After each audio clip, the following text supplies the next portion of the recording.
একটা ছোট সতর্কবার্তা দেই। আজ যে 4টা মানসিক ভুলের কথা বলবো, এর মধ্যে অন্তত 2টা আপনি করছেন, গ্যারেন্টি। আর ভিডিওর শেষে আমি এমন একটা টেস্ট দিব যেটা করলে 30 সেকেন্ডে বুঝে যাবেন আপনি ভবিষ্যতে সেভিংস করবেন নাকি সারা জীবন। এই মাসটা একটু টাফ গেল বলবেন। আর একটা কথা, এই ভিডিওর মাঝখানে একটা জায়গায় আপনার মনে হবে, আরে এটা তো আমার কথাই বলছে। সেই জায়গাটা মিস করলে ভিডিও দেখার কোনো মানে নেই। তাই শেষ পর্যন্ত থাকুন। সমস্যা ইনকাম না, আপনার ব্রেইনে। একই ইনকামে কেউ সেভ করে, কেউ স্ট্রেস করে।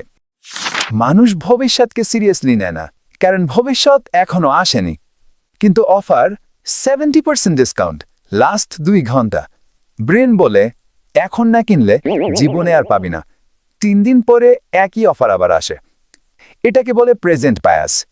আমরা 500 টাকার এখনকার আনন্দ 5000 টাকার ভবিষ্যৎ নিরাপত্তার চেয়ে বেশি মূল্য দিই।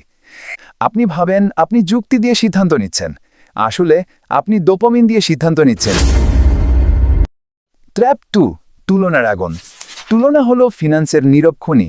আপনি ঠিক ছিলেন, আপনার লাইফও ঠিক ছিল, তারপর হঠাৎ দেখলেন বন্ধু নতুন ফোন, কেউ বাইক, কেউ ট্রিপ, কেউ নিউ বিগিনিংস। আপনি ভাবলেন আমি কি পিছিয়ে? এখানেই খরচ শুরু হয়। একটা উদাহরণ দেই। ধরুন রাহাত নামে একজন, তার ফোন ভালোই চলছিল, কিন্তু সে দেখলো তার 3 বন্ধু নতুন মডেল কিনেছে। রাহাতের ফোন খারাপ ছিল না, তার মাথা অস্থির হয়ে গেল। এইখানেই পার্থক্য। প্রয়োজন খরচ করায় না, তুলনা করায়। ট্র্যাপ 3, ছোট কিস্তির মায়া। মাত্র 2999 টাকা মাসে। এই শব্দটা খুব বিপজ্জনক। মাত্র। ছোট কিস্তি দেখে মনে হয় হালকা, কিন্তু 5টা মাত্র মিলে হয়ে যায় মরলাম। ইএমআই খারাপ না, কিন্তু সমস্যা হলো আপনি ইনকাম বাড়ানোর জন্য ইএমআই নিচ্ছেন না, আপনি স্ট্যাটাস ধরে রাখার জন্য নিচ্ছেন। ফলাফল, মাস শুরু হওয়ার আগেই আপনার টাকা রিজার্ভড। আপনি কাজ করছেন কিন্তু স্বাধীন না। ট্র্যাপ 4, ছোট লিক। মানুষ বড় খরচ নিয়ে ভাবে, ছোট খরচ নিয়ে ভাবে না। এইটুকু দিয়ে কি হয়? সমস্যা একদিনে আসে না, অভ্যাস দিয়ে আসে।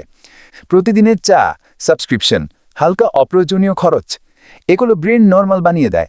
আপনি টেরই পান না আপনার টাকা কোথায় গেল। টাকা চুরি হয়নি, টাকা অনুমতি নিয়ে বের হয়েছে। আসল বিষয়, পরিচয়। সবচেয়ে বড় প্রশ্ন, আপনি নিজেকে কি মনে করেন? আমি খরচে, আমি সেভ করতে পারি না, আমার দিয়ে হবে না। ব্রেন খুব বাধ্য। আপনি যেটা বিশ্বাস করেন ও সেটা প্রমাণ করার চেষ্টা করে। আপনি যদি নিজেকে বলেন আমি সিস্টেম ফলো করা মানুষ, তাহলে আপনি হিসাব রাখবেন। আপনি যদি বলেন লাইফ একটাই, তাহলে ব্যাংক ব্যালেন্সও একটাই থাকবে। ডিসিপ্লিন মানে শক্ত ইচ্ছা না, ডিসিপ্লিন মানে সিস্টেম।